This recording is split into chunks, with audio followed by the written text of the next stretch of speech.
Hi all, എല്ലാവർക്കും നമസ്കാരം. എല്ലാവർക്കും ഏഷ്യൻ അക്കാഡമിയിലേക്ക് സ്വാഗതം. ശ്രദ്ധിക്കുക, നമ്മൾ നിലവിൽ കഴിഞ്ഞ ക്ലാസ്സിൽ നിർത്തിയേക്കുന്നതിൻ്റെ ബാക്കി നമുക്ക് ആരംഭിക്കാം അല്ലേ. നമ്മൾ കഴിഞ്ഞ ക്ലാസ്സിൽ കെമിസ്ട്രിയുമായി ബന്ധപ്പെട്ട് നിർത്തിയിരിക്കുന്ന ആറ്റത്തിലാണ്. ആ ആറ്റത്തിൻ്റെ അറ്റോമിക് നമ്പർ, മാസ് നമ്പർ എന്ന ടോപ്പിക്കാണ്. ഓർക്കുന്നുണ്ടോ നിങ്ങൾ? അപ്പോൾ കഴിഞ്ഞ ക്ലാസ്സിൽ നമ്മൾ നിർത്തിയിരിക്കുന്നത് അറ്റോമിക് നമ്പർ, മാസ് നമ്പർ എന്നിങ്ങനെയുള്ള ടോപ്പിക്കിലാണ്. അതിൻ്റെ ബാലൻസ് ആരംഭിക്കാം. നമ്മൾ ലാസ്റ്റ് ക്ലാസ്സിൽ പറഞ്ഞിരുന്ന അവിടെ നിന്നിട്ട് നമുക്ക് ഒന്നുകൂടെ പറയേണ്ടി വരും, കാരണം അതിൻ്റെ ബാക്കിയാണ് ഇന്ന് എടുക്കുന്നത്. നോക്കണേ, ഞാൻ കഴിഞ്ഞ ക്ലാസ്സിൽ പറഞ്ഞിരുന്നു അറ്റോമിക് നമ്പർ സിമ്പൽ ഏതാ? ഇസഡ് കൊടുത്തിരുന്നു അല്ലേ. അറ്റോമിക് നമ്പറിൻ്റെ സിമ്പൽ ഏതാ? ക്യാപിറ്റൽ ഇസഡ് എന്ന് പറഞ്ഞിരുന്നു. ഒരാറ്റത്തിലെ നോക്കണേ, ഒരാറ്റത്തിലെ ന്യൂക്ലിയസിനകത്തിരിക്കുന്ന പ്രോട്ടോൺ, അതല്ലെങ്കിൽ ന്യൂക്ലിയസിന് ചുറ്റും കടന്നു കയറുന്ന ഇലക്ട്രോണുകളുടെ എണ്ണത്തെ നമുക്ക് എന്ത് വിളിക്കാടെ? അറ്റോമിക് നമ്പർ എന്ന് പറഞ്ഞ് വിളിക്കാം. സിമ്പൽ ഏതാ? ക്യാപിറ്റൽ ഇസഡ് പറഞ്ഞിരുന്നു കഴിഞ്ഞ ക്ലാസ്സിൽ. അപ്പോൾ ഒരാറ്റത്തിലെ ന്യൂക്ലിയസിനകത്തിരിക്കുന്ന ആരാ? ന്യൂക്ലിയസിനകത്തിരിക്കുന്ന ഒന്നെങ്കിൽ പ്രോട്ടോൺ, അതല്ലെങ്കിൽ ന്യൂക്ലിയസിന് ചുറ്റും കടന്ന് കറങ്ങുന്ന ഇലക്ട്രോണുകളുടെ എണ്ണത്തെ നമുക്ക് എന്ത് വിളിക്കാടെ? അറ്റോമിക് നമ്പർ എന്ന് വിളിക്കാമെന്ന് ഞാൻ കഴിഞ്ഞ ക്ലാസ്സിൽ വിശദമായി പറഞ്ഞിരുന്നു. അപ്പോൾ ഒന്നുകൂടെ, ഒരാറ്റത്തിലെ ന്യൂക്ലിയസിനകത്തിരിക്കുന്ന പ്രോട്ടോൺ, അതല്ലെങ്കിൽ ന്യൂക്ലിയസിന് ചുറ്റും കടന്ന് കറങ്ങുന്ന ഇലക്ട്രോണുകളെ നമുക്ക് എന്ത് വിളിക്കാടെ? അറ്റോമിക് നമ്പർ എന്ന് പറഞ്ഞ് വിളിക്കാവോ? തീർച്ചയായിട്ടും. എന്താ വിളിപ്പേര്? അറ്റോമിക് നമ്പർ സിമ്പൽ ഏതായിരുന്നു? ക്യാപിറ്റൽ ഇസഡ് പഠിപ്പിച്ചിരുന്നു. ഓക്കെയാണ്. എങ്കിൽ തൊട്ട് താഴെ അടുത്ത പോയിന്റും പഠിപ്പിച്ചിരുന്നു. മാസ് നമ്പർ എന്ന വാക്കിൻ്റെ അർത്ഥം എന്താ? മാസ് നമ്പർ എന്ന വാക്കിൻ്റെ അർത്ഥം സിമ്പല് ക്യാപിറ്റൽ എ ആണ്. മറന്നുപോകല്ലേ. നോക്ക്, നമ്മളൊരു ആറ്റം വരച്ചാൽ നടുക്കാറുണ്ട് ന്യൂക്ലിയസിനകത്താരൊക്കെയുണ്ട്? P+N, പി ആരാടെ? പ്രോട്ടോൺ. N ആരാടെ? ന്യൂട്രോൺ. ചുറ്റുമാര് കിടന്ന് കറങ്ങുന്നുണ്ട്, ഇലക്ട്രോൺസ് കിടന്ന് കറങ്ങുകയല്ലേ? തീർച്ചയായിട്ടും. അപ്പോൾ ഒരാറ്റമെടുത്തൽ എപ്പോഴും നടുക്കാറുണ്ട് ന്യൂക്ലിയസിനകത്താരൊക്കെയുണ്ട്? P+N, പി ആരാടെ? പ്രോട്ടോൺ. N ആരാ? ന്യൂട്രോൺ. ചുറ്റുമാര് കിടന്ന് കറങ്ങുന്നുണ്ട്, ഇലക്ട്രോൺസ് കിടന്ന് കറങ്ങുന്നല്ലേ? തീർച്ചയായിട്ടും. ശരിയല്ലേ? അതെ. നിങ്ങൾ ആലോചിച്ച് നോക്കി, അടുത്ത മാസ് നമ്പറാണ്. സിമ്പൽ ഏതാ? ക്യാപിറ്റൽ എ ആണ്. ന്യൂക്ലിയസിനകത്തിരിക്കുന്ന പ്രോട്ടോണുകളുടെയും ന്യൂട്രോണുകളുടെയും സമ്മിനെ വിളിക്കുന്ന പേരെന്താ? Mass number. അപ്പോൾ ന്യൂക്ലിയസിനകത്തിരിക്കുന്ന പ്രോട്ടോണുകളുടെയും ന്യൂട്രോണുകളുടെയും സമ്മിനെ വിളിക്കുന്ന പേരെന്താ? Mass number. മാസ് നമ്പറിൻ്റെ സിമ്പൽ ഏതാണ്? ക്യാപിറ്റൽ എ ആണ് മാസ് നമ്പറിൻ്റെ സിമ്പൽ അല്ലേ. ക്യാപിറ്റൽ എ ആണ് മാസ് നമ്പറിൻ്റെ സിമ്പൽ. അതും പറഞ്ഞിരുന്നു. എങ്കിൽ അടുത്തൊരു വാക്കുകൂടെ പരിശോധിച്ചടേ, ന്യൂക്ലിയോൺസ്. ഞാൻ അവിടെ ജസ്റ്റ് ഒന്ന് സ്പീഡിന് പറഞ്ഞു പോവുകയാണ്. ഞാൻ കഴിഞ്ഞ ക്ലാസ്സിൽ ഓൾറെഡി അത് വിശദീകരിച്ച് പറഞ്ഞിരുന്നു. പക്ഷേ ഇത് പറഞ്ഞാലേ എനിക്ക് ഇതിൻ്റെ ബാക്കി പറയാൻ പറ്റൂ കേട്ടോ. ഇവിടെ നമുക്ക് ചെറിയൊരു ആവശ്യമുണ്ട്, അത് മുന്നോട്ട് പോകുമ്പോൾ മനസ്സിലാവും. അപ്പോൾ അടുത്ത് നോക്കണേ, മാസ് നമ്പറാണ്. മാസ് നമ്പറിൻ്റെ സിമ്പൽ ഏതാ? Capital A. മാസ് നമ്പറിൻ്റെ സിമ്പൽ ഏതാണ്? മാസ് നമ്പറിൻ്റെ സിമ്പൽ ഏതാ? ക്യാപിറ്റൽ എ ആണ്. It's a combination of P+N. P ആരാടെ? പി ആരാടെ? പി ആരാ? P+N. പി ആരാടെ? പ്രോട്ടോൺ. N ആരാടെ? ന്യൂട്രോൺ. ഓക്കെ അല്ലേ. അപ്പോൾ mass number symbol capital A ആണ്. അപ്പം അതിൻ്റെ ന്യൂക്ലിയസിനകത്തിരിക്കുന്ന പ്രോട്ടോണുകളുടെയും ന്യൂട്രോണുകളുടെയും എണ്ണമാണ് ഇത് മാസ് നമ്പർ. മറന്നുപോകല്ലേ. അടുത്തേതാ? ന്യൂക്ലിയോൺസ്. അതായത് മാസ് നമ്പറിൻ്റെ മറ്റൊരു പേരാണ് ഇത് ന്യൂക്ലിയോൺസ്. മാസ് നമ്പറും ന്യൂക്ലിയോൺസും ഒരേ അർത്ഥമാണ്. അപ്പോൾ മാസ് നമ്പറിൻ്റെ മറ്റൊരു പേരാണ് ഇത് ന്യൂക്ലിയോൺസ്. മാസ് നമ്പറും ന്യൂക്ലിയോൺസും ഒരേ അർത്ഥമാണ്. എന്താ വ്യത്യാസം? മാസ് നമ്പറിന് സിമ്പലുണ്ട്, സിമ്പൽ ക്യാപിറ്റൽ എ ആണ്. ന്യൂക്ലിയോൺസിന് സിമ്പൽ ഇല്ല. അത്രയേ ഉള്ളൂ വ്യത്യാസം. രണ്ടും ഒരേ അർത്ഥമാണ്. മാസ് നമ്പറിന് സിമ്പലുണ്ട്, ക്യാപിറ്റൽ എ ആണ്. ന്യൂക്ലിയോൺസിന് സിമ്പൽ ഇല്ല. പക്ഷെ രണ്ടും ഒരേ അർത്ഥമാണ്. ന്യൂക്ലിയസിനകത്തിരിക്കുന്ന പ്രോട്ടോണുകളുടെയും ന്യൂട്രോണുകളുടെയും കൂടെ സമ്മാണെന്ന് ഉറപ്പിക്കാൻ കഴിയും. ഇനി ഒരു പോയിന്റ് പരിശോധിക്കുക. ഇത് ഞാൻ കഴിഞ്ഞ ക്ലാസ്സിൽ പറഞ്ഞിട്ടുണ്ടാവില്ല.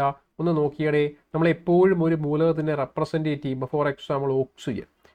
അപ്പോൾ ഞാൻ ഓക്സിജൻ എന്ന് പറയുന്ന മൂലകത്തിൻ്റെ റെപ്രസെൻറ്റേഷൻ കാണിക്കുമ്പോൾ ആദ്യം അതിൻ്റെ സിമ്പൽ എഴുതും അല്ലേ. എഴുതും. താഴെ ഒരു സംഖ്യേനെ കാണിക്കും, മുകളിൽ ഒരു സംഖ്യേനെ കാണിക്കും. മുകളിൽ കാണിക്കുന്ന സംഖ്യ ആരാ? മാസ് നമ്പർ ആയിരിക്കും. മറന്നു പോകല്ലേ, മാസ് നമ്പർ ആയിരിക്കും. താഴെ കാണിക്കുന്ന സംഖ്യ ഏതായിരിക്കും? Atomic number. ആ പോയിന്റ് ഒന്ന് എഴുതി മാറ്റിക്കോണേ. നമ്മൾ എപ്പോഴും ഒരു മൂലകത്തിൻ്റെ റെപ്രസെൻറ്റേഷൻ കാണിക്കുമ്പോൾ താഴെ ഒരു സംഖ്യേനെ കാണിക്കും. കണ്ടോ, അത് അറ്റോമിക് നമ്പർ 8 മുകളിലൊരു സംഖ്യേനെ കാണിക്കും. ഇവിടെ കാണിച്ചിരിക്കുന്ന 16, അത് മാസ് നമ്പർ 16 ആയിരിക്കും. അപ്പോൾ താഴെ കാണിക്കുന്ന സംഖ്യ ഏതാ? Atomic number. മുകളിൽ കാണിക്കുന്ന സംഖ്യ ഏതാടേ? മാസ് നമ്പർ ആയിരിക്കും. മറന്നു പോകല്ലേ. താഴെ ഏതാ? Atomic number. മുകളിൽ ഏതാടേ? Mass number. അറ്റോമിക് നമ്പർ എത്ര? 8. മുകളിൽ ആരാ? മാസ് നമ്പർ എത്ര? 16, 16 ആണ്. അപ്പോൾ എപ്പോഴും ഒരു മൂലകത്തിൻ്റെ റെപ്രസെൻറ്റേഷൻ കാണുന്ന സമയത്ത്, അല്ലെങ്കിൽ ഇപ്പം ആരായാലും, ഇപ്പോൾ ഫോർ നൈട്രജൻ സെയിം സിറ്റുവേഷൻ ആണ് അല്ലേ. വായിച്ചു നോക്കിയടേ, നൈട്രജൻ എന്ന് പറയുമ്പോൾ സിമ്പൽ എന്താ? N ആണ് അല്ലേ. സിമ്പൽ N ആണ്. താഴെ അറ്റോമിക് നമ്പർ 7, മുകളിൽ അറ്റോമിക് നമ്പർ മാസ് നമ്പർ 14 അല്ലേ. അപ്പോൾ N 7, 14. അപ്പോൾ താഴെ കാണിച്ചിരിക്കുന്ന അറ്റോമിക് നമ്പർ മുകളിൽ കാണിച്ചിരിക്കുന്ന ആരായിരിക്കും? മാസ് നമ്പർ ആയിരിക്കും. ശരിയല്ലേ? Clear cut. അപ്പോൾ ഇങ്ങനെയാണ് ശരിക്കും നമ്മൾ മൂലകത്തിൻ്റെ റെപ്രസെൻറ്റേഷൻ കാണിക്കുന്നത്. അപ്പം നമ്മൾ ഈ റെപ്രസെൻറ്റേഷൻ കാണിക്കുന്ന സമയത്ത് എനിക്ക് പറയാനുള്ളൊരു പോയിന്റ് എന്ന് പറയുന്നത് നമ്മളിവിടെ നമ്പർ ഓഫ് ന്യൂട്രോൺസിനെ കണ്ടുപിടിക്കാൻ പറ്റും. നിങ്ങൾ ആലോചിച്ച് നോക്കിയാണേ ഒരു മൂലകത്തിലെ നമ്പർ ഓഫ് ന്യൂട്രോൺസിനെ എങ്ങനെ കണ്ടുപിടിക്കുന്നത്? നമ്പർ ഓഫ് അതൊരു കണക്കാണ്, ക്വസ്റ്റ്യൻ ആണ് കേട്ടോ. ഒരു മൂലകത്തിലെ നമ്പർ ഓഫ് ന്യൂട്രോൺസിനെ കണ്ടുപിടിക്കാൻ നമ്മൾ എന്ത് ചെയ്യാനോടെ? നമ്മൾ ആ മൂലകത്തിലെ മാസ് നമ്പറിൽ നിന്ന് ആരെ കുറയ്ക്കണം? Atomic number. മറന്നുപോയില്ലേ? ഒരു മൂലകത്തിലെ നമ്പർ ഓഫ് ന്യൂട്രോൺസിനെ കണ്ടുപിടിക്കാൻ നമ്മൾ ആ മൂലകത്തിലെ മാസ് നമ്പറിൽ നിന്ന് അറ്റോമിക് നമ്പറിനെ കുറയ്ക്കണം. മാസ് നമ്പർ എപ്പോഴും ഇവിടെ മുകളിൽ, അറ്റോമിക് നമ്പർ എപ്പോഴും ഇവിടെ താഴെ. അപ്പം നമ്മൾ ഇവിടെ എത്ര വരും? 16 - 8 = 8 എന്ന് പറയും. മറന്നുപോകല്ലേ. അപ്പോൾ എപ്പോഴും നമ്മൾ മുന്നോട്ട് പോകുമ്പോൾ കണക്കുകൾ ചെയ്യണം. അപ്പോൾ കണക്കുകൾ ചെയ്യുമ്പോൾ ഓർത്തേക്കണം, ഒരു ഡയറക്റ്റ് ക്വസ്റ്റ്യൻ ആണ്. ഒരു മൂലകത്തിലെ നമ്പർ ഓഫ് ന്യൂട്രോൺസിനെ കണ്ടുപിടിക്കാൻ നിങ്ങൾ ആ മൂലകത്തിലെ മാസ് നമ്പറിൽ നിന്ന് അറ്റോമിക് നമ്പറിനെ കുറയ്ക്കണം. മാസ് നമ്പർ എപ്പോഴും എത്രയാണ്? മുകളിൽ 16, അറ്റോമിക് നമ്പർ എപ്പോഴും എത്ര? 8 താഴെ. കണ്ടോ? ശരിയല്ലേ? അപ്പോൾ ഒരു മൂലകത്തിലെ നമ്പർ ഓഫ് ന്യൂട്രോൺസിനെ കണ്ടുപിടിക്കാൻ നമ്മൾ ആ മൂലകത്തിലെ മാസ് നമ്പറിൽ നിന്ന് ആരെ കുറച്ചാൽ മതി? അറ്റോമിക് നമ്പറിനെ കുറച്ചാൽ മതി. മാസ് നമ്പർ എത്ര? 16, അറ്റോമിക് നമ്പർ എത്ര? 8 കിട്ടിയായിരുന്നോ? 16 - 8 എത്ര? 8. ശരിയല്ലേ? 16 - 8 എത്രയാണ്? 8. അപ്പോൾ സെറ്റാണ്. അപ്പോൾ ഒരു മൂലകത്തിലെ നമ്പർ ഓഫ് ന്യൂട്രോൺസിനെ കണ്ടുപിടിക്കാൻ മാസ് നമ്പറിൽ നിന്ന് അറ്റോമിക് നമ്പറിനെ കുറച്ചാൽ മതി. മാസ് നമ്പർ 16, അറ്റോമിക് നമ്പർ എത്ര? 8. ശരിയാണോ? സെറ്റാണോ? ഇതുപോലെ എല്ലാ ആൾക്കാരും ചെയ്യാൻ പറ്റും നമുക്ക്. അത് ഓക്കെയാണ്. ഇനി അടുത്തൊരു കാര്യൂടെ പറഞ്ഞുതരാം. ശരിക്കും പണ്ട് പുരാതന കാലഘട്ടങ്ങളിൽ മൂലകങ്ങൾക്ക് ഈ സിമ്പൽ കൊടുക്കുന്ന രീതി ഇല്ലായിരുന്നു. പുരാതന കാലഘട്ടങ്ങളിൽ മൂലകങ്ങൾക്ക് പിക്ചോറിയൽ റെപ്രസെൻറ്റേഷൻ, എന്താണ് പിക്ചർ? പടങ്ങൾ കാണിച്ചായിരുന്നു റെപ്രസെൻറ്റേഷൻ അല്ലേ? അപ്പോൾ പുരാതന കാലഘട്ടങ്ങളിൽ മൂലകങ്ങൾക്ക് പിക്ചോറിയൽ റെപ്രസെൻറ്റേഷൻ ആയിരുന്നു, പടങ്ങൾ കാണിച്ച റെപ്രസെൻറ്റേഷൻ. ഫോർ എക്സാമ്പിൾ, ഇപ്പോൾ ഗോൾഡ് എന്ന് പറയുന്ന ഒരു മൂലകത്തിൻ്റെ റെപ്രസെൻറ്റേഷൻ ശരിക്കും ലയണിൻ്റെ ഫിഗർ ആയിരുന്നു. അതുപോലെ തന്നെ സോഡിയം എന്ന് പറയുന്ന മൂലകത്തിൻ്റെ റെപ്രസെൻറ്റേഷൻ ശരിക്കും ഒരു ട്രയാങ്കിൾ ഷേപ്പായിരുന്നു. പൊട്ടാസ്യം എന്ന് പറയുന്ന മൂലകത്തിൻ്റെ റെപ്രസെൻറ്റേഷൻ ശരിക്കും എന്തായിരുന്നു? അത് സർക്കിളായിരുന്നു അല്ലേ? ശരിക്കും പുരാതന കാലഘട്ടങ്ങളിൽ മൂലകങ്ങൾക്ക് റെപ്രസെൻറ്റേഷൻ പടങ്ങൾ വെച്ച് എന്താ അതിൻ്റെ പേര്? Pictorial representation. അപ്പോൾ പുരാതന കാലഘട്ടങ്ങളിൽ മൂലകങ്ങൾക്ക് പിക്ചോറിയൽ റെപ്രസെൻറ്റേഷൻ ആയിരുന്നു. എന്ന് വെച്ചാൽ അർത്ഥം എന്താ? പടങ്ങൾ വെച്ച് റെപ്രസെൻറ്റേറ്റ് ചെയ്തു. ശരിയല്ലേ? അപ്പോൾ പുരാതന കാലഘട്ടങ്ങളിൽ മൂലകങ്ങൾക്ക് പടങ്ങൾ വെച്ചിട്ടായിരുന്നു റെപ്രസെൻറ്റേഷൻ, പിക്ചോറിയൽ റെപ്രസെൻറ്റേഷൻ. പക്ഷേ ഇത് ജനങ്ങളിൽ ആശയക്കുഴപ്പം ഉണ്ടാക്കി. ഇപ്പോൾ പോണ വഴിക്ക് ഒരു പാറപ്പുറത്തൊരു ലയണിനെ വരച്ചു വെക്കുമ്പോഴും അപ്പോൾ ആളുകൾ വിചാരിച്ചിരുന്നു ഒന്നെങ്കിൽ ഇത് സ്വർണ്ണം അവിടെ ഉണ്ട്, അല്ലെങ്കിൽ ലയണിൻ്റെ സാന്നിധ്യം. അവിടെ ഒരു സിംഹമുണ്ട്, പോവരെന്ന് കാണിക്കുകയാണ്. പക്ഷെ ഇതെന്താണെന്ന് ആർക്ക് കൺഫ്യൂഷനായി? ഇനി ഗോൾഡ് ആണോ ലയൺ ആണോ എന്ന് കൺഫ്യൂഷനായി. ഇനി ട്രയാങ്കിൾ, സോഡിയം ഉള്ളിടത്ത് ട്രയാങ്കിളിനെ വരച്ചു വെക്കുമ്പോൾ ആൾക്കാർ കൺഫ്യൂഷനായി. ട്രയാങ്കിൾ പലപ്പോഴും അപായ സൂചനയായിരുന്നു. പഴയ BC കാലഘട്ടമാണ്. പഴയ BC കാലഘട്ടങ്ങളിൽ ട്രയാങ്കിൾ അപകട സൂചനയായിരുന്നു. അപ്പോൾ പോണ വഴിക്ക് ആൾക്കാർക്ക് സംശയമായി, ഇതിനി ട്രയാങ്കിൾ അപകട സൂചനയാണോ അതോ സോഡിയം ഉള്ളതാണോ, സോഡിയത്തിൻ്റെ സാന്നിധ്യമാണോ സംശയമായി. ഇങ്ങനെ ഈ പടങ്ങൾ ശരിക്കും ആശയക്കുഴപ്പങ്ങളിലേക്ക് പോയി. ഞാൻ പറഞ്ഞ മനസ്സിലായോ? പിക്ചർ ശരിക്കും ആശയക്കുഴപ്പങ്ങളിലേക്ക് പോയി അല്ലേ? അപ്പോൾ ആശയക്കുഴപ്പങ്ങളിലേക്ക് ശരിക്കും പോയി. അങ്ങനെ ആശയക്കുഴപ്പങ്ങളിലേക്ക് പോയപ്പോൾ അദ്ദേഹം എന്ത് ചെയ്തു? അതായത് ഈ രീതി മാറ്റാൻ തീരുമാനിച്ചു. പിന്നെ വന്ന സയൻറ്റിസ്റ്റുമാർ, കെമിസ്ട്രിയുമായി ബന്ധപ്പെട്ട് പ്രവർത്തിച്ചിരുന്ന സയൻറ്റിസ്റ്റുമാർ ഈ രീതിയെ മാറ്റാൻ തീരുമാനിച്ചു. അങ്ങനെ മാറ്റി ഇന്ന് ഈ പിക്ചർ എന്ന പരിപാടി മാറ്റി അല്ലേ? പകരം ഇന്ന് പുതിയ സിസ്റ്റമാണ്. എന്താ അതിൻ്റെ പേര്? Symbolic representation. വെച്ചാൽ അതിൻ്റെ അർത്ഥം എന്താണ്?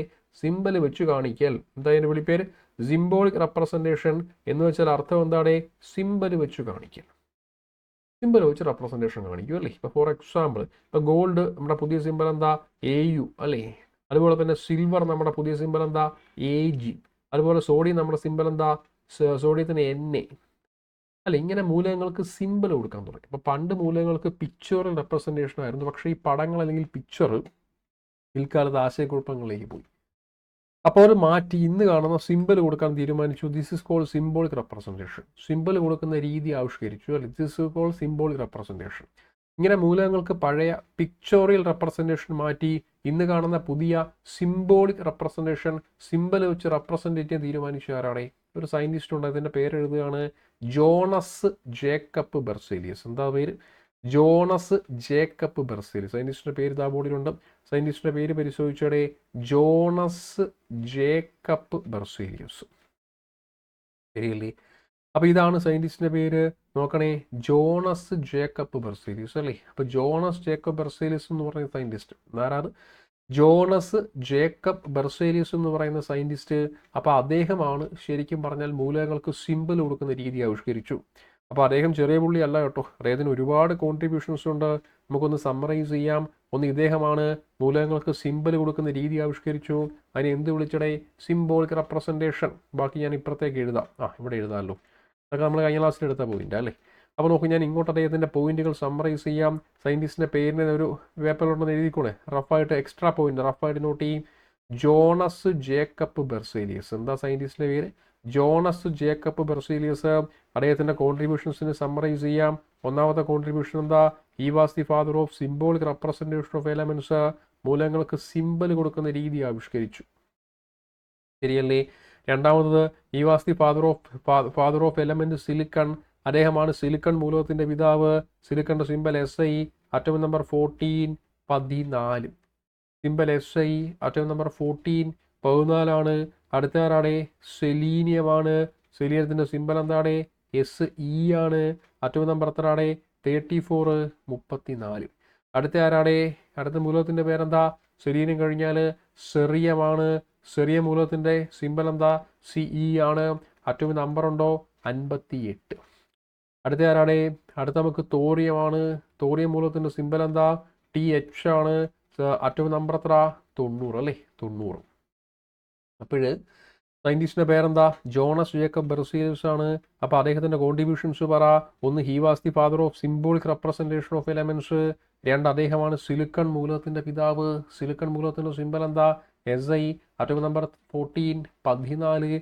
അടുത്ത, അദ്ദേഹമാണ് സെലീനിയം മൂലകത്തിൻ്റെ പിതാവ്. Symbol SC, atomic number 34. അദ്ദേഹമാണ് സെറിയം മൂലകത്തിൻ്റെ പിതാവ്. സിമ്പൽ CE, അറ്റോമിക് നമ്പർ 58 അല്ലേ. അതുപോലെ തന്നെ അദ്ദേഹമാണ് തോറിയം മൂലകത്തിൻ്റെ പിതാവ്. Symbol TH, atomic number 90. Atomic number എത്ര? 90 ആണല്ലേ. അപ്പോൾ ഒന്ന്, സിംബോളിക് റെപ്രസെൻറ്റേഷൻ ഓഫ് എലമെന്റ്സ്. രണ്ട്, silicon symbol SI, atomic number 14. അടുത്ത, selenium symbol SC, atomic number 34. Cerium symbol CE, atomic number 58. അടുത്ത, thorium symbol TH, atomic number 90. അപ്പോൾ ഇങ്ങനെയുള്ള ഇത്രയും ആശയങ്ങളുള്ള പിതാവാരാണ്? Jonas Jacob Berzelius. ശരിയല്ലേ? ഇത്രയും ആശയങ്ങളുള്ള പിതാവാരാ? ജോണസ് ജേക്കബ് ബെർസേലിയസ് ആണ്. 8ാം ക്ലാസ്സിൽ SCERT ടെക്സ്റ്റ് ബുക്കിലെ പോയിന്റ് ആണ്. അപ്പോൾ ഈ പോയിന്റ് നമ്മൾ കടമെടുത്തിരിക്കുന്നത് SCERT 8th സ്റ്റാൻഡേർഡ്, SCERT 8ാം ക്ലാസ് ടെക്സ്റ്റ് ബുക്കിലെ പോയിന്റാണ്. മറന്നുപോലെ. ഇപ്പോൾ SCERT 8ാം ക്ലാസ്സിലെ ടെക്സ്റ്റ് ബുക്ക്, SCERT 8ാം ക്ലാസ്സിലെ ടെക്സ്റ്റ് ബുക്കിലെ പോയിന്റാണ് നിങ്ങളിലേക്ക് പരിചയപ്പെടുത്തിയത്. അപ്പോൾ അത്ര എഴുതി മാറ്റിയായിരുന്നോ? അപ്പോൾ ഒന്നുകൂടെ സയൻറ്റിസ്റ്റിൻ്റെ പേര് പറഞ്ഞേ. Jonas Jacob Berzelius. അദ്ദേഹത്തിൻ്റെ ഒന്നാമത്തെ കോൺട്രിബ്യൂഷൻ എന്താ? Father of symbolic representation of elements. രണ്ട്, father of the element silicon symbol SI, atomic number 14. Father of the element selenium symbol SC, atomic number 34. Father of the element cerium symbol CE, atomic number 58. Father of the element thorium symbol TH, atomic number 90. കിട്ടിയായിരുന്നു നിങ്ങൾക്ക്? Clear? അപ്പോൾ അത്രയും point എഴുതി മാറ്റി. ഇതിനകത്ത് ഒരൊറ്റ point കൂടെ പറഞ്ഞു തരാവേ. നമ്മൾ ഈ സെലീനിയം എന്ന് പറയുന്ന മൂലകമില്ലേ, ശരിക്കും പറഞ്ഞു കഴിഞ്ഞാൽ ഈ സെലീനിയം എന്ന് പറയുന്ന വാക്കിൻ്റെ അർത്ഥം എന്താ? സെലീനിയം എന്ന് പറയുന്ന മൂലകം തന്നെ ആവർത്തന പട്ടികയിൽ കൊടുത്തിരിക്കുന്ന ഒരു കാരണമുണ്ട്. ആ വാക്കിൻ്റെ അർത്ഥം എന്താ? മൂൺ, ചന്ദ്രൻ. അപ്പോൾ ആലോചിച്ച് നോക്കുക, നമ്മുടെ ചന്ദ്രൻ്റെ ഓർമ്മയ്ക്കായിട്ടുള്ള ആവർത്തന പട്ടികയിലെ മൂലകമാണ് സെലീനിയം. അപ്പം element in the periodic table for the memory of moon. മറന്നുപോലെയാണ്. Element in the periodic table for the memory of moon. ചന്ദ്രൻ്റെ ഓർമ്മയ്ക്കായുള്ള ആവർത്തന പട്ടികയിലെ മൂലകമാണ് സെലീനിയം. മറന്നുപോലെ. എങ്ങനെയാണ്? ചന്ദ്രൻ്റെ ഓർമ്മയ്ക്കായുള്ള ആവർത്തന പട്ടികയിലെ മൂലകം. ചന്ദ്രൻ്റെ ഓർമ്മയ്ക്കായുള്ള ആവർത്തന പട്ടികയിലെ മൂലകമാണ് ഇത്? സെലീനിയം. എന്താ സിമ്പൽ? SE അല്ലേ. അറ്റോമിക് നമ്പർ എത്ര? 34 34. എങ്ങനെയാണ്? ചന്ദ്രൻ്റെ ഓർമ്മയ്ക്കായുള്ള ആവർത്തന പട്ടികയിലെ മൂലകമാണ് ഇത്? Selenium. Symbol SE, atomic number 34. മറന്നുപോകല്ലേ. Once again repeating. Element in the periodic table for the memory of moon. അതായത് മലയാളത്തിൽ ചന്ദ്രൻ്റെ ഓർമ്മയ്ക്കായുള്ള ആവർത്തന പട്ടികയിലെ മൂലകമാണ് ഇത്? Selenium. Symbol SE, atomic number 34. അപ്പോൾ ചന്ദ്രൻ്റെ ഓർമ്മയ്ക്കായുള്ള ആവർത്തന പട്ടികയിലെ മൂലകം ഏതാണ്? Selenium. Symbol SE, atomic number 34 34. Clear ആണ്? അപ്പോൾ അതുകൂടെ എഴുതി മാറ്റിയെന്ന് പ്രതീക്ഷിക്കുന്നു. അറ്റോമിക് നമ്പറും പറഞ്ഞു, മാസ് നമ്പറും പറഞ്ഞു, ന്യൂക്ലിയോൺസും പറഞ്ഞു. അടുത്ത കൺസെപ്റ്റിനെ പരിചയപ്പെടാം. ഐസോടോപ്പ്. ഉള്ളിലേക്ക് നോക്കണേ. എന്താ ആശയത്തിൻ്റെ വിളിപ്പേര്?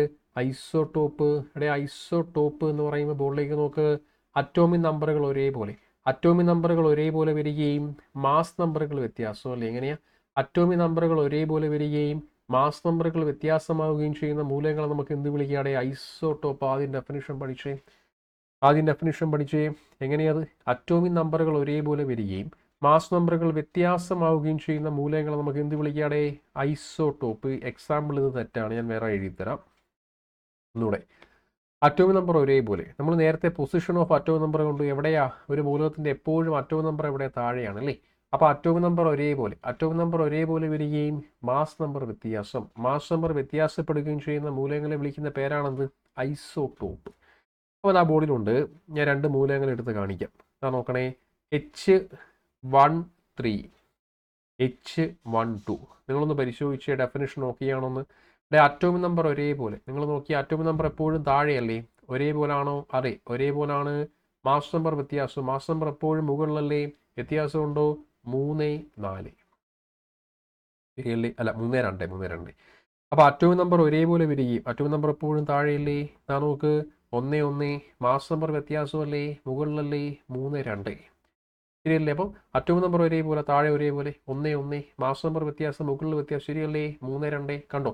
അപ്പോൾ അറ്റോമിക് നമ്പർ ഒരേപോലെ, താഴെ ഒരേപോലെ, മാസ് നമ്പർ മുകളിൽ വ്യത്യാസമല്ലേ? 3, 2. കൺസെപ്റ്റ് ചെയ്ത് ഇതാണ് കൺസെപ്റ്റ്. അറ്റോമിക് നമ്പർ ഒരേപോലെ വരികയും മാസ് നമ്പർ. അപ്പം ശരിയാണ്, കൺസെപ്റ്റ് കറക്റ്റാണ്. അറ്റോമിക് നമ്പർ ഒരേപോലെ, മനസ്സിലായി? സിമ്പൽ നോക്കരുത്, സിമ്പലിന് ഒരു പ്രസക്തിയില്ല ഇവിടെ. നിങ്ങൾ സിമ്പൽ നോക്കരുത്. ഇത് ഹൈഡ്രജൻ്റെ സിമ്പലാണ്, അതൊന്നും നോക്കേണ്ട ആവശ്യമില്ല. അപ്പോൾ ഇങ്ങനെ വരാം. ഇത് ചിലപ്പോൾ എ വെച്ച് കൊടുക്കാം, കണ്ടോ? A25 A26 അതും ഒരു എക്സാമ്പിളാണ്. ശരിയല്ലേ? അപ്പോൾ A25 A26 ആണ്. അപ്പോൾ നിങ്ങൾ നോക്കിയടേ, 2 മൂലകങ്ങൾ എടുത്തു അല്ലേ? എ കൊടുത്തല്ലോ. താഴെ ആരാടേ? അറ്റോമിക് നമ്പർ ഒരേപോലെ അല്ലേ? 2, 2. മുകളിൽ ആരാടേ? Mass number വ്യത്യാസമല്ലേ? 5, 6. ശരിയല്ലേ? താഴെ അറ്റോമിക് നമ്പർ ഒരേപോലെ 2, 2. മുകളിൽ മാസ് നമ്പർ വ്യത്യാസമല്ലേ? അതെ, 5, 6. അപ്പോൾ ഇത് കറക്റ്റാണ്. അപ്പോൾ നിങ്ങൾ സിമ്പിളിന് പ്രസക്തി ഒന്നുമില്ല, കണ്ടീഷൻ സാറ്റിസ്ഫൈ ആകുന്നുണ്ടോ എന്ന് മാത്രം പരിശോധിച്ചാൽ മതി. അറ്റോമിക് നമ്പർ ഒരേപോലാണോ? തീർച്ചയായിട്ടും ഒരേപോലാണ്. കണ്ടോ, നോക്കൂ. മാസ് നമ്പർ വ്യത്യാസമുണ്ടോ? തീർച്ചയായിട്ടും മാസ് നമ്പർ വ്യത്യാസം ഉണ്ട്. ശരിയല്ലേ? അപ്പോൾ അറ്റോമിക് നമ്പർ ഒരേപോലെ വരികയും മാസ് നമ്പർ വ്യത്യാസപ്പെടുകയും ചെയ്യുന്ന ഈ ആശയങ്ങളെ വിളിക്കുന്ന പേരാണെന്ത്? ഐസോടോപ്പ്. ഐസോടോപ്പ്. അപ്പോൾ ആദ്യം ഡെഫിനിഷൻ പഠിക്കുക. ചിലപ്പോൾ ഡെഫിനിഷൻ അവർ ക്വസ്റ്റ്യനായി ചോദിക്കും. അതായത് ഇപ്പോൾ ഒരു ക്വസ്റ്റ്യൻ പറഞ്ഞുതരാം. അറ്റോമിക് നമ്പർ ഒരേപോലെ വരികയും മാസ് നമ്പർ വ്യത്യാസപ്പെടുകയും ചെയ്യുന്ന ആശയങ്ങളെ അറിയപ്പെടുന്ന പേരാണ്. അപ്പം അങ്ങനെ ഒരു ക്വസ്റ്റ്യൻ ചോദിച്ചതിന് ശേഷം എന്താണ്ടോ ഇതുപോലെ 4 ഓപ്ഷൻ കൊടുക്കും അല്ലേ? ഇതുപോലെ 4 ഓപ്ഷൻ കൊടുത്തിട്ട് ആ ഓപ്ഷൻ ഇങ്ങനെയായി. ഞാൻ ഓപ്ഷൻ ഒന്ന് എഴുതി കാണിക്കാം. ഐസോ ബാർ, അതുപോലെ തന്നെ ഐസോ ടോണ്, അതുപോലെ തന്നെ ഐസോ മെർ, അതുപോലെ തന്നെ ഐസോടോപ്പ്. കണ്ട 4 ഓപ്ഷൻ ഇതുപോലെ കൊടുക്കും അല്ലേ? ഐസോ ബാർ, ഐസോ ടോണ്, ഐസോ മെർ, ഐസോടോപ്പ്. കണ്ടോ? 4 ഓപ്ഷൻ കൊടുത്തിട്ട് കണ്ടോ? 4 ഓപ്ഷൻ കൊടുത്തിട്ട് ഒരാളെ എടുക്കുക. അപ്പോൾ ഈ ബാക്കിയുള്ള 3 ഓപ്ഷൻ നമ്മൾ ഇപ്പോൾ തന്നെ പഠിക്കും. ഐസോ ബാർ എന്താണെന്നും ഐസോ ടോൺ എന്താണെന്നും ഐസോ മെർ എന്താണെന്ന് നമ്മൾ ഇപ്പോൾ തന്നെ പഠിക്കും. നമ്മൾ കുറച്ച് കഴിയുമ്പോൾ അങ്ങോട്ടാണ് നമ്മൾ പോകുന്നത്. ശരിക്കും ഐസോടോപ്പിന് ശേഷം നമ്മൾ അങ്ങോട്ടാണ് പോകുന്നത്. അപ്പോൾ ഐസോ ബാർ പഠിക്കും, ഡെഫിനിഷനും എക്സാമ്പിളും പഠിക്കും. ഐസോ ടോൺ ഡെഫിനിഷനും എക്സാമ്പിളും പഠിക്കും. ഐസോ മെർ ഡെഫിനിഷനും എക്സാമ്പിളും പഠിക്കും. ഞാൻ പറഞ്ഞാൽ മനസ്സിലായോ? സെറ്റാണ്. അപ്പോൾ അതെല്ലാം നമ്മൾ പഠിക്കും. അപ്പം അതിന് മുന്നേ ക്വസ്റ്റ്യൻ്റെ ഫോർമാറ്റ് മനസ്സിലാക്കുക. ഒന്നാമത്തെ ക്വസ്റ്റ്യൻ ഇങ്ങനെയാണ്. ഡെഫിനിഷൻ ക്വസ്റ്റ്യനായി ചോദിക്കാം. അറ്റോമിക് നമ്പർ ഒരേപോലെ വരികയും മാസ് നമ്പർ വ്യത്യാസപ്പെടുകയും ചെയ്യുന്ന മൂലകങ്ങൾ അറിയപ്പെടുന്ന പേര് ക്വസ്റ്റ്യനായി ചോദിക്കാം. 1. ഈ രണ്ടാമത്തെ ക്വസ്റ്റ്യൻ്റെ സ്റ്റൈൽ ഞാനൊന്ന് കാണിച്ചു തരാം. ഇതാണ് സെക്കൻഡ് ക്വസ്റ്റ്യൻ്റെ സ്റ്റൈൽ. നിങ്ങൾ നോക്കിയിടെ കണ്ടോ? താഴെ കൊടുത്തിരിക്കുന്നവയിൽ നിന്നും ഐസോടോപ്പിന് ഉദാഹരണം എഴുതുക. ക്വസ്റ്റ്യൻ കണ്ടായിരുന്നോ? താഴെ കൊടുത്തിരിക്കുന്നവയിൽ നിന്നും ഐസോടോപ്പിന് ഉദാഹരണം എഴുതാനാണ് പറഞ്ഞിരിക്കുന്നത് അല്ലേ? കണ്ടോ? ഞാൻ പറഞ്ഞല്ലോ, സിമ്പിൾ മാത്രം കണ്ടീഷൻ സാറ്റിസ്ഫൈ ആണോ നോക്കുക. എന്താ ഐസോടോപ്പ്? താഴെ ഒരേപോലെ മുകളിൽ വ്യത്യാസം. നിങ്ങൾ നോക്കി ഒന്നാമത്തെ എക്സാമ്പിൾ, താഴെ ഒരേപോലെ ആണോ? ആണ്. പക്ഷെ മുകളിൽ വ്യത്യാസം ഇല്ല. കണ്ടീഷൻ സാറ്റിസ്ഫൈഡ് അല്ല. അടുത്ത രണ്ടാമത്തത്, താഴെ ഒരേപോലെ ആണോ? അല്ല. അത് ആദ്യമേ തെറ്റിയപ്പോഴേ, അതും റോങ് ആണ്. അടുത്ത വായിച്ചു, താഴെ ഒരേപോലാണോ? തീർച്ചയായിട്ടും താഴെ ഒരേപോലാണ്. മുകളിൽ വ്യത്യാസം ഉണ്ടോ? ഉണ്ട്. 1, 2 കറക്റ്റാണ്. നൺ ഓഫ് ദീസ് കൊടുക്കേണ്ട ആവശ്യമുണ്ടോ? ഇല്ല. ഈ ഒരു നൺ ഓഫ് ദീസിലേക്ക് പോകേണ്ട ആവശ്യമുണ്ടോ? അതിൻ്റെ ആവശ്യമില്ല. ഇത് ഓപ്ഷൻ സി നമുക്ക് കറക്റ്റായി പരിഗണിക്കാൻ പറ്റും.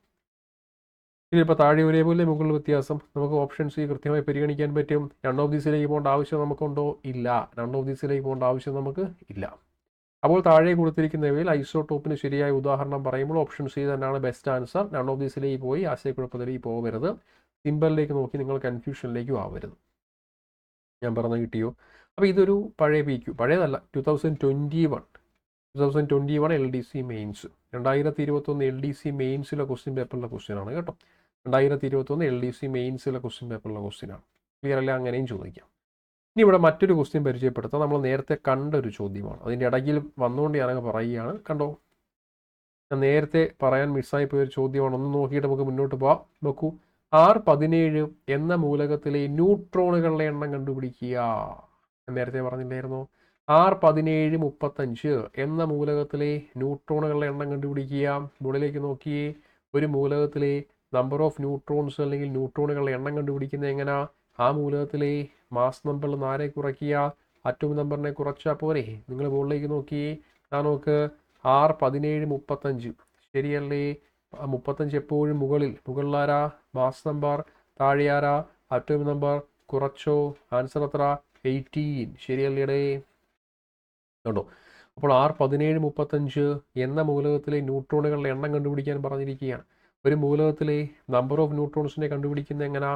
നിങ്ങൾ ആ മൂലകത്തിലെ മാസ് നമ്പറിൽ നിന്ന് അറ്റോമിക് നമ്പറിനെ കുറച്ചാൽ മതി. അപ്പോൾ അത് സിമ്പിൾ നോക്കരുത്. അപ്പോൾ ഇവിടെയും നമ്പർ ഓഫ് ന്യൂട്രോൺസ് പരിശോധിക്കുമ്പോൾ സിമ്പിൾ നോക്കരുത്. കണ്ടീഷൻ ഉണ്ടോ? കണ്ടീഷൻ ഉണ്ട്. മുകളിലാരാ? Mass number was our condition. താഴെയാരാ? Atomic number was our another condition. മുകളിലെ മാസ് നമ്പറിൽ നിന്ന് താഴെയുള്ള ആരെ കുറയ്ക്കുക? അറ്റോമിക് നമ്പറിനെ കുറയ്ക്കുക. അങ്ങനെ കുറയ്ക്കുമ്പോൾ നമുക്ക് ആരെ കിട്ടാടേ? നമ്പർ ഓഫ് ന്യൂട്രോൺസിനെ കിട്ടാം. 18 കിട്ടിയാണ്ടോ? ഞാൻ നേരത്തെ അതിൻ്റെ ഒരു ക്വസ്റ്റ്യൻ പറഞ്ഞു, അല്ല അതിൻ്റെ ഒരു ചെയ്ത് കാണിച്ചു. നമ്പർ ഓഫ് ന്യൂട്രോൺസിനെ കാണുന്ന ഇക്വേഷൻ അത് ബോക്സിലാക്കി പഠിച്ചേക്കണേ. ഒരു മൂലകത്തിലെ നമ്പർ ഓഫ് ന്യൂട്രോൺസിനെ കണ്ടുപിടിക്കുന്ന ഇക്വേഷൻ ബോക്സിലാക്കി പഠിച്ചേക്കണം കേട്ടോ, മറന്നു പോകല്ലേ. ശരി, അപ്പോൾ അത് ആ സൈഡ് നിങ്ങൾ ഓക്കെയാണ്. ഇനി ഞാൻ ഐസോട്ടോപ്പിൻ്റെ ബാക്കി കണ്ടിന്യൂ ചെയ്യുന്നു. ഐസോട്ടോപ്പ് കംപ്ലീറ്റ് ആയിട്ടില്ല. നോക്കൂ, ആ ബോർഡിലേക്ക് നോക്കിയടേ. ഐസോട്ടോപ്പ് എന്ന ആശയത്തിൻ്റെ പിതാവാര? Frederick Soddy. ബോർഡിലുണ്ട് father of isotope concept. Isotope എന്ന ആശയത്തിൻ്റെ പിതാവാരാടെ? Frederick Soddy. എങ്ങനെയാ father of isotope concept? Isotope എന്ന ആശയത്തിൻ്റെ പിതാവിനെ പരിചയപ്പെട്ടേടെ? Frederick Soddy. ആരാ? അപ്പോൾ ഐസോട്ടോപ്പ് എന്ന ആശയത്തിൻ്റെ പിതാവാരാടെ? ഫ്രെഡറിക് സോഡിയാണ്. എങ്കിൽ ആ ബോർഡിലുണ്ട് ഏറ്റവും കൂടുതൽ ഐസോട്ടോപ്പുകളുള്ള മൂലകത്തിൻ്റെ പേരെന്താ? ടിന്നാണ്. എത്ര ഉണ്ട്? 10 ഐസോട്ടോപ്പ്. എത്ര? 10 അപ്പോൾ ഐസോട്ടോപ്പ് എന്ന ആശയത്തിൻ്റെ പിതാവാരാ? ഫ്രെഡറിക് സോഡിയാണ് അല്ലേ. എങ്കിൽ ഏറ്റവും കൂടുതൽ ഐസോട്ടോപ്പുകളുള്ള മൂലകത്തിൻ്റെ പേരെന്താ? ടിന്നാണ്. എത്ര എണ്ണം വരെ ഉണ്ട്? 10 വരെ ഉണ്ട് അല്ലേ. അപ്പോൾ ഏറ്റവും കൂടുതൽ ഐസോട്ടോപ്പിനെ തരുന്ന മൂലകത്തിൻ്റെ പേരെന്താ? ടിന്നാണ്. നമ്പർ ഓഫ് ഐസോട്ടോപ്പിനെ പറഞ്ഞാണേ 10. അപ്പോൾ ഏറ്റവും കൂടുതൽ ഐസോട്ടോപ്പിനെ തരുന്ന മൂലകത്തിൻ്റെ പേരെന്താ? ടിന്നാണ്. നമ്പർ ഓഫ് ഐസോട്ടോപ്പിനെ തന്നേടെ 10. അവിടെ നിങ്ങൾ നോക്കിക്കോണം, ഈ ടിൻ മൂലകത്തിൻ്റെ സിമ്പിൾ എന്താ ശരിക്കും? ഇപ്പോൾ നമ്പർ ഓഫ് ഐസോട്ടോപ്പ് 10 പറഞ്ഞു. ടിൻ മൂലകത്തിൻ്റെ സിമ്പിളിനെ പരിശോധിച്ചടേ. എന്താ സിമ്പിൾ? SN. SNൻ്റെ എക്സ്പാൻഷൻ പറഞ്ഞ് സ്ഥാനമാണ്. ടിൻ മൂലകത്തിൻ്റെ അറ്റോമിക് നമ്പർ എത്ര? അറ്റോമിക് നമ്പർ ഓഫ് ടിൻ എത്ര? 50. അപ്പോൾ അറ്റോമിക് നമ്പർ ഓഫ് ടിൻ മൂലകത്തിൻ്റെ അറ്റോമിക് നമ്പർ എത്രയാണ്? 50, 50 ആണ്. ശരിയല്ലേ? അപ്പോൾ ടിൻ മൂലകത്തിൻ്റെ അറ്റോമിക് നമ്പർ മറന്നുപോലെ. ടിൻ മൂലകത്തിൻ്റെ അറ്റോമിക് നമ്പർ എത്ര? 50 ആണ്, 50. ടിൻ മൂലകത്തിൻ്റെ അറ്റോമിക് നമ്പർ എത്ര? 50 ആണ്, 50. അപ്പോൾ ടിൻ മൂലകത്തിൻ്റെ സിമ്പിൾ എന്താ? SN ആണ്. SN എക്സ്പാൻഷൻ എന്താ? സ്ഥാനമാണ്. ടിൻ മൂലകത്തിൻ്റെ അറ്റോമിക് നമ്പർ എത്രയാണ്? 50, 50 ആണ് അല്ലേ.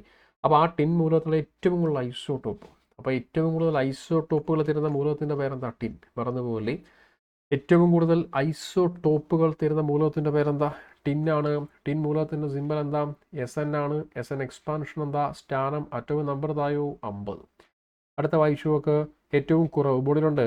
ഏറ്റവും കുറവ് ഐസോട്ടോപ്പുകളുള്ള മൂലകത്തിൻ്റെ പേരെന്താ? ഹൈഡ്രജൻ. നമ്പർ ഓഫ് ഐസോട്ടോപ്പ് എത്ര? 3 അല്ലേ. ബോർഡിലുണ്ട് ഏറ്റവും കുറവ് ഐസോട്ടോപ്പുകളുള്ള മൂലകത്തിൻ്റെ പേരെന്താ? ഹൈഡ്രജൻ. നമ്പർ ഓഫ് ഐസോട്ടോപ്പ് എത്രയാണ്? 3. എത്ര നമ്പർ ഓഫ് ഐസോട്ടോപ്പ്? 3 ആണ്. അപ്പോൾ ഏറ്റവും കുറവ് ഐസോട്ടോപ്പുകൾ തരുന്ന മൂലകത്തിൻ്റെ പേരെന്താ? ഹൈഡ്രജൻ. നമ്പർ ഓഫ് ഐസോട്ടോപ്പ് എത്രയാണ്? 3. എത്ര നമ്പർ ഓഫ് ഐസോട്ടോപ്പ്? 3 ആണ്. ക്ലിയർ അല്ലേ? Clear cut. അടുത്ത വീണ്ടും മുന്നോട്ട് പോകുന്നു, പരിചയപ്പെടാം. അപ്പം ഐസോട്ടോപ്പ് എന്ന ആശയത്തിൻ്റെ പിതാവ് ഫ്രെഡറിക് സോഡി. ഏറ്റവും കൂടുതൽ ഐസോട്ടോപ്പുകൾ തരുന്ന മൂലകത്തിൻ്റെ പേരെന്താ? ടിൻ. ടിൻ മൂലകത്തിൻ്റെ സിമ്പിൾ SN എക്സ്പാൻഷൻ സ്ഥാനം atomic number 50. Number of isotope tin എത്ര? 10 ആണ്. ഏറ്റവും കുറവ് ഐസോട്ടോപ്പുകൾ തരുന്ന മൂലകത്തിൻ്റെ പേരെന്താ? ഹൈഡ്രജൻ. എത്ര ഐസോട്ടോപ്പിനെ വരെ തരാം? 3 വരെ തരാം. അടുത്ത ഐസോട്ടോപ്പിൻ്റെ ഉപയോഗങ്ങൾ വായിച്ചു നോക്കിയടേ. ഐസോട്ടോപ്പിൻ്റെ പർപ്പസ് അല്ലെങ്കിൽ ഉപയോഗങ്ങൾ പരിശോധിച്ചേ. ഫസ്റ്റ് ഒന്നാമത്തെ ഐസോട്ടോപ്പിൻ്റെ പേരെന്താണ്? കാർബൺ 14, അല്ലെങ്കിൽ അതിൻ്റെ സിമ്പിൾ എന്താ? C14 ആണ്. എന്താ അതിൻ്റെ പർപ്പസ്? Carbon dating. ഒരുപാട് പരീക്ഷയിൽ ചോദിച്ച ക്വസ്റ്റ്യനാണ്. എന്താണ് ഈ കാർബൺ ഡേറ്റിംഗ് എന്ന വാക്കിൻ്റെ അർത്ഥം? ഇവിടെ കാർബൺ ഡേറ്റിംഗ് എന്ന് പറയുന്ന സമയത്ത് നമ്മുടെ പഴയ ഫോസിലുകളൊക്കെ ഉണ്ടല്ലേ, എന്താ ഫോസിൽ, പഴയ അസ്ഥികൂടങ്ങൾ. നമ്മുടെ പഴയ ഫോസിൽ അല്ലെങ്കിൽ പഴയ അസ്ഥികൂടങ്ങളൊക്കെ ഉണ്ട്. ഈ അസ്ഥികൂടങ്ങളുടെ കാലപ്പഴക്കം, ഈ പഴയ ഫോസിൽ അല്ലെങ്കിൽ അസ്ഥികൂടങ്ങളുടെ കാലപ്പഴക്കം നിർണ്ണയിക്കാൻ ഉപയോഗിക്കുന്ന ശാസ്ത്രീയമായ രീതിയാണ് ഏത്? Carbon dating. അപ്പം നമ്മുടെ പഴയ ഫോസിലുകളൊക്കെ ഉണ്ട്. ഈ ഫോസിലുകളിലെ കാലപ്പഴക്കം നിർണ്ണയിക്കാൻ ഉപയോഗിക്കുന്ന ശാസ്ത്രീയമായ രീതിയാണെന്ത്? ഇപ്പം നമ്മുടെ ഫോറൻസിക് ഡിപ്പാർട്ട്മെൻ്റ് ആവാം, അല്ലെങ്കിൽ ആർക്കിയോളജിക്കൽ സർവേ ഡിപ്പാർട്ട്മെൻ്റ് ആകാം. ഒരു സ്ഥലം പോയി കുഴിക്കും, അപ്പോൾ ഒരു അസ്ഥികൂടം കിട്ടും. അങ്ങനെ അസ്ഥികൂടം കിട്ടിക്കഴിഞ്ഞാൽ ഈ അസ്ഥികൂടത്തിൻ്റെ കാലപ്പഴക്കം, ഈ അസ്ഥികൂടത്തിൻ്റെ കാലപ്പഴക്കം കാണാൻ ഉപയോഗിക്കുന്ന ശാസ്ത്രീയമായ രീതിയാണ് ഏത്? കാർബൺ ഡേറ്റിംഗ് അല്ലേ. ശാസ്ത്രീയമായ രീതിയാണ് ഏത്? കാർബൺ ഡേറ്റിംഗ് എന്ന് പറയുന്നത്. അപ്പോൾ ഈ കാർബൺ ഡേറ്റിംഗ് പ്രക്രിയയിൽ ഉപയോഗിക്കുന്ന ഐസോട്ടോപ്പിൻ്റെ പേരാണെന്ത്? കാർബൺ 14, അതും അല്ലെങ്കിൽ വിളിപ്പേരെന്താ? C14. അപ്പോൾ ഒന്നെങ്കിൽ വിളിപ്പേരെന്താ? കാർബൺ 14, അതും അല്ലെങ്കിൽ വിളിപ്പേരെന്താണ്? C14. ഓക്കെ അല്ലേ? എങ്കിൽ രണ്ടാമത്തെ പരിചയപ്പെടാം. അടുത്ത എന്താ? സോഡിയം 24 അല്ലെങ്കിൽ Na24 ആണ് ആൻജിയോഗ്രാം ടെസ്റ്റ്. അപ്പോൾ ആൻജിയോഗ്രാം ടെസ്റ്റുകളിൽ ഉപയോഗിക്കുന്ന ഐസോട്ടോപ്പാണ് എന്താ? ആൻജിയോഗ്രാം. നമ്മൾ നെഞ്ചുവേദനയുമായി ബന്ധപ്പെട്ട് ഹോസ്പിറ്റലിൽ പോകുന്ന സമയത്ത് നെഞ്ചിലെ ബ്ലഡ് വെസൽസിൽ എന്തെങ്കിലുമൊക്കെ കൊഴുപ്പോ ഫാറ്റോ രക്തം കട്ടിയായി ഇരിപ്പുണ്ടോ എന്നറിയാൻ ഉപയോഗിക്കുന്ന ടെസ്റ്റാണ് ഏത്? ആൻജിയോഗ്രാം. ഈ ആൻജിയോഗ്രാം ടെസ്റ്റിൽ ഉപയോഗിക്കുന്ന ഐസോട്ടോപ്പിൻ്റെ പേരാണ് ഏത്? സോഡിയം 24 അല്ലെങ്കിൽ വിളിപ്പേരെന്താ? Na24. അടുത്ത ഫോസ്ഫറസ് 31 P31 എന്ന് വിളിക്കും. ചെടികൾക്ക് വളമായി ഉപയോഗിക്കുന്ന ഐസോട്ടോപ്പാണ്. അടുത്ത ഫോസ്ഫറസ് 32 P32 ആണ്. സ്കിൻ ക്യാൻസർ ചികിത്സ, ത്വക്കിലെ ക്യാൻസർ, ത്വക്കിലെ ക്യാൻസറിന് പരിഹാരം ഉപയോഗിക്കുന്നു ആരാം? Phosphorus 32 P32. അപ്പോൾ ഒന്ന് കാർബൺ 14 അല്ലെങ്കിൽ C14 ആണ് കാർബൺ ഡേറ്റിംഗ് എന്ന പ്രക്രിയയിൽ ഉപയോഗിക്കുന്നു. രണ്ടാര സോഡിയം 24 Na24 ആണ് ആൻജിയോഗ്രാം ടെസ്റ്റുകളിൽ ഉപയോഗിക്കുന്നു. മൂന്നാരാം ഫോസ്ഫറസ് 31 P31 ചെടികൾക്ക് വളമായി ഉപയോഗിക്കുന്നു. നാലാര ഫോസ്ഫറസ് 32 P32 സ്കിൻ ക്യാൻസർ ചികിത്സ, ത്വക്കിലെ ക്യാൻസറിന് പരിഹാരമായി ഉപയോഗിക്കുന്നു. ക്ലിയറല്ലേ? എങ്കിൽ ഇതാ വീണ്ടും മുന്നോട്ട് പോകുന്നു. അടുത്ത പരിചയപ്പെട്ടയുടെ അയൺ 59 Fe59. Fe59 ജോലി എന്താണ്? അനീമിയ ചികിത്സ. എന്താ അനീമിയൻ്റെ? അനീമിയ ശരിക്കും ഇംഗ്ലീഷ് വാക്കാണ്, മലയാളത്തിൽ വിളർച്ച എന്ന് വിളിക്കും അല്ലേ, വിളർച്ച. അതായത് നമുക്ക് ശരിക്കും പറഞ്ഞാൽ ഒരു മനുഷ്യൻ്റെ ശരീരത്തിൽ അയണിൻ്റെ കുറവ് മൂലം, ഇപ്പോൾ ഇരുമ്പ് അല്ലെങ്കിൽ അയൺ, ഒരു മനുഷ്യൻ്റെ ശരീരത്തിൽ ഇരുമ്പ് അല്ലെങ്കിൽ അയണിൻ്റെ കുറവ് മൂലം ഉണ്ടാകുന്ന അസുഖമാണ് അനീമിയ. അപ്പോൾ ഇരുമ്പ് അല്ലെങ്കിൽ അയണിൻ്റെ കുറവ് മൂലം ഉണ്ടാകുന്ന അസുഖത്തിൻ്റെ പേരാണെന്ത്? അനീമിയ. പറഞ്ഞതുപോലെ എന്താ വിളിപ്പേര്? അനീമിയ എന്ന് പറഞ്ഞു വിളിക്കാം. ഓക്കെയാണ്. അപ്പോൾ അയൺ 59 അല്ലെങ്കിൽ Fe59 എന്താ? അത് അനീമിയ അല്ലെങ്കിൽ വിളർച്ചയാണ്, അനീമിയ. അപ്പോൾ അവിടെ മനസ്സിലാക്കുക, ഇപ്പം നമുക്ക് മനുഷ്യന്മാരെ സംബന്ധിച്ച് ഈ അസുഖം ഏറ്റവും കൂടുതൽ അഫക്റ്റ് ചെയ്യുന്ന ലേഡീസിനെയാണ്. അവൾ ഫീമെയിൽസിനെയാണ് ഈ അസുഖം, പുരുഷന്മാർക്ക് അങ്ങനെ അസുഖം ഒന്നും കാണുന്നില്ല. ഫീമെയിൽസിനാണ് അസുഖം പിടിക്കാറ്. കാരണം എന്താ? ഒരു സ്ത്രീയുടെ ശരീരത്തിൽ നിന്നാണ് ഏറ്റവും കൂടുതൽ രക്തം നഷ്ടപ്പെടുന്നത്. അപ്പോൾ ഒരു സ്ത്രീയുടെ ശരീരത്തിൽ നിന്നാണ് ഏറ്റവും കൂടുതൽ രക്തം, ബ്ലഡ് നഷ്ടപ്പെടുന്നത്. അതുകൊണ്ടാണ് അനീമിയ എന്ന അസുഖം ഏറ്റവും കൂടുതൽ ആരെ അഫക്റ്റ് ചെയ്യാൻ കാരണം? ലേഡീസിനെ തന്നെ അഫക്റ്റ് ചെയ്യാൻ കാരണം എന്ന് പറയുന്നത്. ക്ലിയറല്ലേ? അടുത്ത പരിചയപ്പെടാം. കൊബാൾട്ട് 60 അല്ലെങ്കിൽ CO60 ആണ് ജോലി എന്താ? ക്യാൻസർ എന്ന് മാത്രമേ ഉള്ളൂ. ഓക്കെ അല്ലേ? അടുത്ത സ്ട്രോൺഷ്യം 89 SR89 ആണ് എന്താ ജോലി? ബോൺ ക്യാൻസർ ചികിത്സ. അടുത്തത് അയഡിൻ 131 I131 എന്താ ജോലി? ഗോയിറ്റർ ചികിത്സ. എന്താണ് ഗോയിറ്റർ ഇംഗ്ലീഷ് വാക്കാണ്, മലയാളത്തിൽ തൊണ്ടമുഴ എന്ന് വിളിക്കും. അപ്പോൾ അതും ശരിക്കും ഇമ്മ്യൂണിറ്റിയുമായി ബന്ധപ്പെട്ട അസുഖങ്ങളൊക്കെയാണ് ലേഡീസിനാണ് ഏറ്റവും കൂടുതൽ അഫക്റ്റ് ചെയ്യുന്നത് അല്ലേ. അപ്പോൾ തൊണ്ടമുഴ അല്ലെങ്കിൽ ഗോയിറ്റർ ഏറ്റവും കൂടുതൽ അഫക്റ്റ് ചെയ്യുന്ന ലേഡീസിനാണ്. തൊണ്ടമുഴ അല്ലെങ്കിൽ ഗോയിറ്റർ ഏറ്റവും കൂടുതൽ അഫക്റ്റ് ചെയ്യുന്ന ആരാടെ? അതും ലേഡീസിനെയാണ്.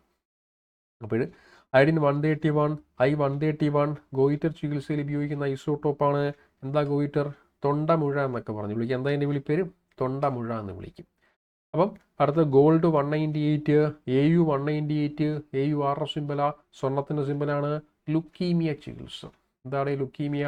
Is A type of blood cancer അല്ലെങ്കിൽ ബ്ലഡ് ക്യാൻസറിൻ്റെ മറ്റൊരു പേരാണ്. രക്താർബുദം, മലയാളത്തിൽ എന്ത് വിളിക്കുകയാണ്? രക്താർബുദം എന്ന് പറഞ്ഞു വിളിക്കുക അല്ലേ. എന്താ വിളിപ്പേര്? രക്താർബുദം. അപ്പോൾ രക്താർബുദം അല്ലെങ്കിൽ ബ്ലഡ് ക്യാൻസർ, അപ്പോൾ ലുക്കീമിയ അല്ലെങ്കിൽ ബ്ലഡ് ക്യാൻസർ ആണ്, അതിനാണ് രക്താർബുദം. അപ്പോൾ ബോഡിയിലുണ്ട് ഗോൾഡ് 198 അല്ലെങ്കിൽ AU198 ആണ് ലുക്കീമിയ ചികിത്സയിൽ ഉപയോഗിക്കുന്ന ഐസോട്ടോപ്പാണ്. ലുക്കീമിയ എന്താണ്? ബ്ലഡ് ക്യാൻസർ ആണ്, അത് തന്നെയാണ് ഇത് രക്താർബുദം. മറന്നുപോകല്ലേ? എന്താ അതിൻ്റെ വിളിപ്പേര്? രക്താർബുദം. അപ്പോൾ രക്താർബുദ ചികിത്സയിൽ ഉപയോഗിക്കുന്ന ഐസോട്ടോപ്പാണ് ആര്? ഗോൾഡ് 198 അല്ലെങ്കിൽ വിളിപ്പേരെന്താ? AU-198. അപ്പോൾ ഇത്രയാണ് നമുക്ക് നിലവിൽ ഐസോട്ടോപ്പിൻ്റെ എക്സാമ്പിളായിട്ട് പരിഗണിക്കേണ്ടത്. ഒന്നുകൂടെ നോക്കിയാടേ. C14, carbon 14, carbon dating. എന്താ കാർബൺ ഡേറ്റിംഗ്? പഴയ ഫോസിലുകളുടെ കാലപ്പഴക്കം നിർണ്ണയിക്കാൻ ഉപയോഗിക്കുന്ന ശാസ്ത്രീയമായ രീതി. അടുത്ത സോഡിയം 24, Na24 ആൻജിയോഗ്രാം ടെസ്റ്റ്. അടുത്ത ഫോസ്ഫറസ് 31 P31 ചെടികൾക്ക് വളമായി ഉപയോഗിക്കുന്നു. അടുത്ത ഫോസ്ഫറസ് 32 P32 സ്കിൻ ക്യാൻസർ ചികിത്സ, ത്വക്കിലെ ക്യാൻസർ. അടുത്ത അയൺ 59 Fe59 അനീമിയ ചികിത്സ. അടുത്ത കൊബാൾട്ട് 60 Cu60 ക്യാൻസർ ചികിത്സ. അടുത്ത സ്ട്രോൺഷ്യം 89 SR59 ബോൺ ക്യാൻസർ ചികിത്സ. അടുത്ത I131 I131 ഗോയിറ്റർ ചികിത്സ. അടുത്ത ഗോൾഡ് 198 AU-198 ലുക്കീമിയ ചികിത്സ. ലുക്കീമിയ എന്താ? ബ്ലഡ് ക്യാൻസർ അല്ലെങ്കിൽ രക്താർബുദമാണ്. ഇതിൽ അനീമിയ എന്ന അസുഖം ശരിയും വളർച്ച എന്ന് മലയാളത്തിൽ വിളിക്കാറുണ്ട്. ഇരുമ്പിൻ്റെ കുറവ് മൂലം സ്ത്രീകളുടെ ശരീരത്തിൽ ഏറ്റവും കൂടുതൽ സ്ത്രീകളുടെ ശരീരത്തിലാണ് ഇരുമ്പിൻ്റെ കുറവ് മൂലം ഉണ്ടാകുന്നൊരു അസുഖമാണത്. അതുപോലെ തന്നെ ഗോയിറ്ററും അതുപോലെ തന്നെ തൊണ്ടമുഴയും ഏറ്റവും കൂടുതൽ അഫക്റ്റ് ചെയ്യുന്ന ലേഡീസിനെയാണ്. ഓക്കെ അല്ലേ? ശരി. അപ്പോൾ ഇത്രയും കാര്യങ്ങളാണ് നമുക്ക് ആറ്റവുമായി ബന്ധപ്പെട്ട് മൂന്നാമത്തെ ക്ലാസ്സാണ്. ആട്ടത്തിൻ്റെ ക്ലാസ് നമ്പർ 3 അല്ലെങ്കിൽ പാർട്ട് 3 ആണ്. ഈ പാർട്ട് 3യിൽ നിങ്ങൾ ഇത്രയും കാര്യങ്ങളെ കൃത്യമായി നോക്കിയിട്ട് മാത്രമേ അടുത്ത ക്ലാസ്സിലേക്ക് കയറാവൂ. ഓക്കെ അല്ലേ? അപ്പോൾ അത്രയും കാര്യങ്ങളെ കൃത്യമായി നോക്കിയിട്ട് വരിക. ബാക്കി നമുക്ക് അടുത്ത ക്ലാസ്സിലേക്ക് എടുക്കാം. ഓക്കെ അല്ലേ? ഓക്കെയാണ്. Okay, thank you.